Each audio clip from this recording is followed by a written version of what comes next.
Hi friends, मैं परिंदर खारी। Friends, आज की हमारी game once again Tech Mahindra जो टूर्नामेंट चल रहा है लंदन में। फ्रेंड्स, उसी की है Viswanathan Anand versus Hikaru Nakamura. Team game चल रही है। इंडिया की टीम और दूसरी टीम है अमेरिका की टीम है। तो चलिए फ्रेंड्स, हिकारू नाकामुरा और विश्वनाथन आनंद की जो बीच में गेम खेली गई थी उसके ऊपर हमारी वीडियो रहेगी नाइट F3 के साथ, जहां नाकामुरा ने शुरू किया। D5 का रिस्पॉन्स यहाँ विश्वनाथन आनंद ने दिया। B3 यहाँ ठीक है, नाकामुरा का मूव आया, देन हुआ C5 from Anand. E3 A6 bishop आया B2 स्क्वायर पर, देन नाइट C6 D4। ठीक है, knight F6 D takes C5 E6 centre capture करने वाली बात है। वेल देन हुआ G3 bishop takes C5, on exchange complete हुआ, आनंद ने किया। बिशप G2, यहाँ व्हाइट का मूव आया और इसके बाद दोनों साइड्स का कैसल आ गया। आनंद ने अपनी क्वीन को E7 स्क्वायर पर प्लेस किया, देन हुआ knight E5, knight exchange asking है। Knight takes E5, bishop takes E5, then rook आया D8 स्क्वायर पर। मैं कहता हूं ना, कभी भी बड़े पीस को या क्वीन को रुक के सामने या बड़े पीस के सामने नहीं लगाना चाहिए, लेकिन आनंद ने नाइट D2 की ऑप्शन को चुना। B5 हुआ और B5 होने के बाद सी पॉन को आगे पुश किया गया। अब सी पॉन किस भरोसे आगे पुश किया है नाकामुरा ने? आप यहाँ बिशप को देखिए कहां तक अटैक बना सकता है। खैर, यहाँ अगर इमीडिएटली जस्ट एक्सप्लेनेशन के लिए बीटेक C4 खेला जाएगा तो बीटेक C4 ही होगा। और आप यहाँ देख सकते हैं, आप लीजिए, कोई दिक्कत नहीं है, सीधा रुख खत्म। तो बिशप B7 जैसा, इससे अच्छा मूव होगा नहीं, लेकिन उसके बाद रुक B1। वाइट यहाँ अपनी गेम्स को डिक्टेट करेगा, दोबारा बिशप पर मतलब प्रेशर बनेगा, अटैक बनेगा। और यहाँ आप देख सकते हैं प्रॉब्लम क्या रहेगी। खैर, जरा मैं चलता हूँ गेम पर। यहाँ यहाँ पहले आनंद ने अपने बिशप को B7 स्क्वायर पर प्लेस किया, देन हुआ क्वीन E2, सही भी है। बिशप आया B4 स्क्वायर पर, और इरादा तो वही है कि क्वीन को दोबारा रुक के सामने ले आओ, लेकिन C takes B5, A takes B5, रुक अटैक गोज टू C1। और रुक के C1 स्क्वायर पर आने के बाद इस रुक का टारगेट क्या है, ये बिल्कुल क्लियर है। क्या करें? रुक C8 एक ऑप्शन थी, आनंद चल सकते थे, एक्सचेंज हो जाते, इसी तरह से गेम आगे बढ़ती, इक्वल रहती गेम वहां से। लेकिन बिशप A3, आनंद ने पुश किया नाकामुरा, क्योंकि आप अपने रुक को लव 7 रैंक में। रुक आया C7 स्क्वायर पर, देन हुआ रुक D7, रुक एक्सचेंज करने पड़ेंगे। रुक C2 नहीं किया, वापस आ गया। देखिए, रुक्स की बैटरी अब लगा नहीं सकते नाकामुरा, ये भी उनके साथ इशू रहने वाला है। लेकिन बिशप E6 तो खेल सकते हैं। अगले मूव में यहाँ आनंद ने क्या थ्रेट दी है, ये भी नजर आ गया होगा। रुक आया D1 स्क्वायर पर, देन हुआ B4, क्वीन पर अटैक। अभी क्वीन कहाँ जाए? क्वीन के जाने के लिए दो ऑप्शन है, आइदर F3 या फिर E1 स्क्वायर। F3 स्क्वायर एक अच्छी ऑप्शन थी, E1 स्क्वायर को चुना गया, तो हुआ बिशप D3, रुख पर अटैक बना। अब आप इस पूरी फाइल में देखिए, इस रुक के जाने के लिए मेरे ख्याल से C6 स्क्वायर के अलावा और कोई स्क्वायर अवेलेबल है भी नहीं। रुक गया C6 स्क्वायर पर, fortunately. Rook at D goes to D8, then हुआ नाइट F3। बिशप आया E4 स्क्वायर पर, देन क्वीन E2 चली, क्वीन को नाकामुरा के क्वीन को थोड़ा सा ब्रेदर मिला। रुक at D goes to C8, रुक फोर्सिंग रुक एक्सचेंज, है ना। बिशप टेक्स F6, और फ्रेंड्स यहाँ ये मूव और अच्छा है, पहले क्वीन पर अटैक बना। अब किस तरह से मैट्रिक एक्सचेंज किया जाए, आइदर क्वीन टेक्स बिशप और पॉन टेक्स बिशप। बिशप अगर क्वीन टेक्स F6 होता है तो क्या होगा, नाइट D4, गेम ऐसे ही खेली गई थी। लेकिन आनंद ने यहाँ चांस लिया, उन्होंने यहाँ किया जी टेक्स F6, F फाइल में पॉन्स डबल करवाए, नाइट D4, वहां रुख पर डिफेंस हो गया है। बिशप G6, बिशप नहीं किया एक्सचेंज यहाँ आनंद ने, और ये बिशप की फायरिंग लाइन नाकामुरा के बिल्कुल इन डेप्थ टेरिटरीज में बहुत स्ट्रॉन्ग ऑप्शंस को होल्ड किया हुआ है। देन हुआ E4, D takes E4, bishop takes E4 कह सकता हूँ। फोर्स बिशप एक्सचेंज की थोड़ी तत्परता है यहाँ पर नाकामुरा की तरफ से। रुक D8, रुक के D8 स्क्वायर पर आने के बाद, हाँ, टैक्टिकल फॉर्मेशन तो खैर क्या लगनी है। बिशप टेक्स G6 पहले ही हो गया, एच टेक्स G6 होने के बाद हुआ रुक C2, रुक वापस आ गया, क्वीन D6, और यहाँ नाइट कुछ देर के लिए पिन है, आगे पॉन पुश होगा तो प्रॉब्लम होगी, तो इसका इलाज पहले करना पड़ेगा। नाकामुरा ने अपने रुक को D2 स्क्वायर पर प्लेस किया। फ्रेंड्स, यहाँ इस पॉइंट पर गेम की कॉम्पोजिशन बहुत अच्छी है। अब किसके फेवर में गेम मुड़ जाए, कहा नहीं जा सकता। यहाँ मेरी नज़र, ये मेरा आइडिया है कि क्वीन A6, क्वीन एक्शन, मतलब इस तरह की कॉम्प्लिकेशन में फंसो, मेटल एक्शन कर लो, सबसे बढ़िया है वो ये। लेकिन आनंद है और ना सामने नाकामुरा है, वो इस तरह के मूव थोड़ी ना सोचते हमारी तरह। उन्होंने यहाँ किया rook at A goes to C8, complications को और ज़्यादा बढ़ाया कि मैं यहाँ इस नाइट पर प्रेशर बनाकर रखूँगा, आपको रुक एक्सचेंज करने पड़ेंगे, रुक एक्सचेंज करने के बाद देखेंगे क्या होगा गेम में। यहाँ खेला गया नाइट C6 और फ्रेंड्स नाकामुरा ने भी यहाँ एग्रेसिव गेम खेला है। उन्होंने यहाँ पहले डायरेक्टली क्वीन पर अटैक बनाया और उसके बाद रुक तक टारगेट है और ऑब्वियस है कि क्या अटैक लगने वाला है। लेकिन फ्रेंड्स आनंद का गेम गजब है। उन्होंने यहाँ किया रुक टेक C6, क्वीन लो कोई बात नहीं, नाइट लिया उन्होंने, rook takes D6, rook takes D6 और फ्रेंड्स अब जरा हम बात करें, क्वीन गई, नाइट लिया, रुक आया।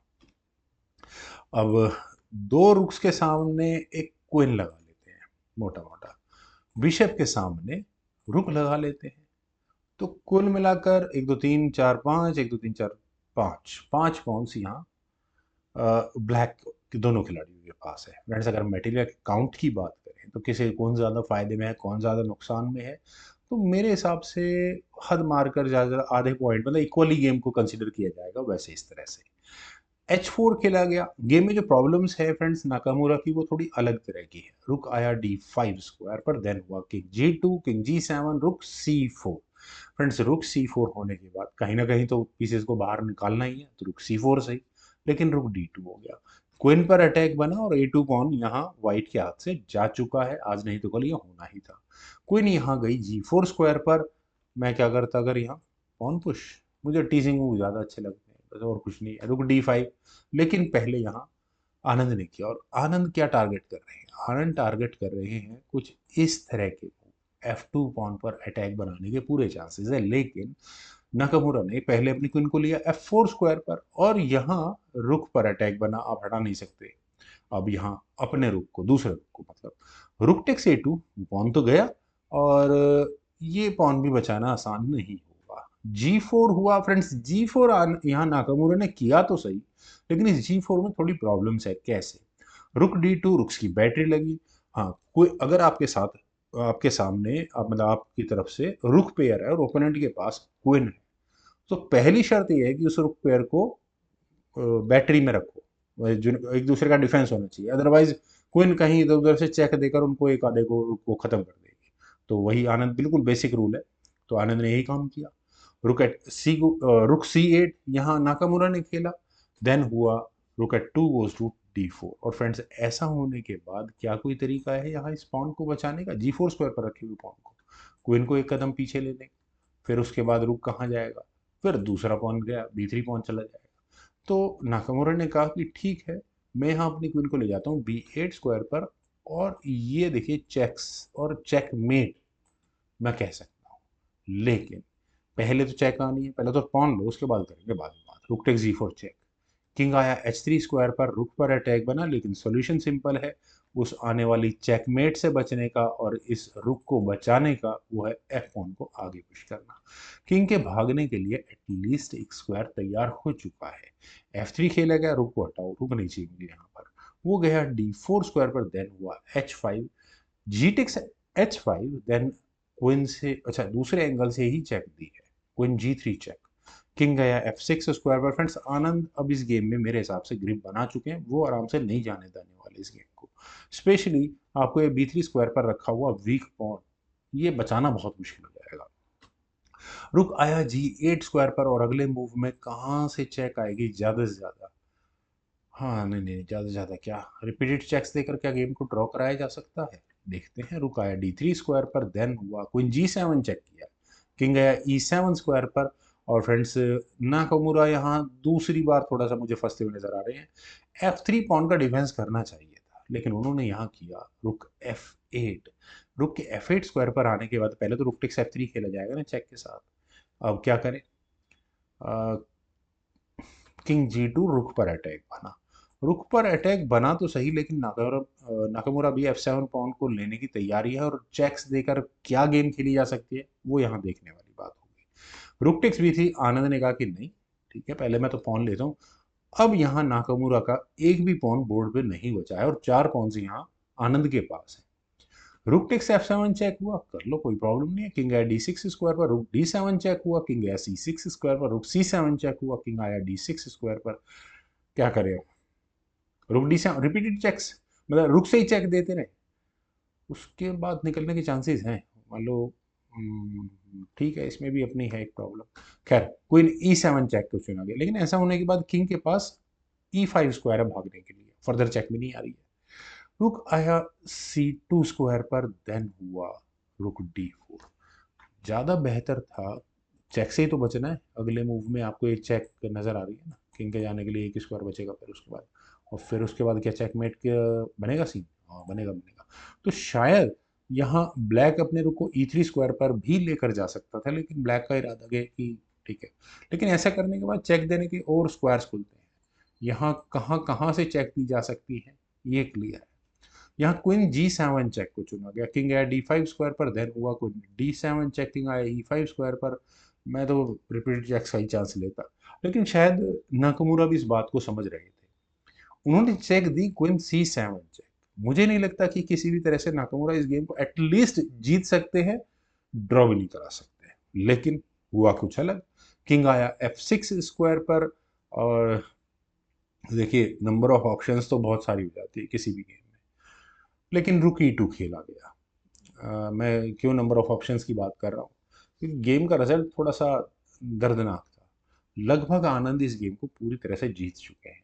रुक G4 चेक की ऑप्शन को चुना गया, किंग आया F2 स्क्वायर पर, और आनंद ने अपना मूव लास्ट जो चला वो था बिशप को B2 स्क्वायर पर ले जाने के बाद, शायद रखा होगा, क्लिक किया होगा, लेकिन टाइम यहाँ खत्म हो चुका था, और विश्वनाथन आनंद इस गेम को एज पर टाइम, समय समाप्ति की वजह से हार गए। फ्रेंड्स बिल्कुल क्लियर उनकी गेम है। क्या कर पाते नाकामुरा? मुझे तो लगता नहीं कुछ कर भी पाएंगे यहाँ से, उल्टा बिशप और आ गया उनके डिफेंस के लिए, वो भी कुछ नहीं करने देगा। वेल फ्रेंड्स, काफ़ी अच्छी गेम लगी, उम्मीद है आप लोगों को भी जरूर पसंद आई होगी। तो आप लोग वीडियो को लाइक शेयर, यूट्यूब को चैनल को सब्सक्राइब प्लीज़ ज़रूर करें, कमेंट सजेशंस का मुझे बेहद इंतजार रहेगा। Thank you for watching, bye for now.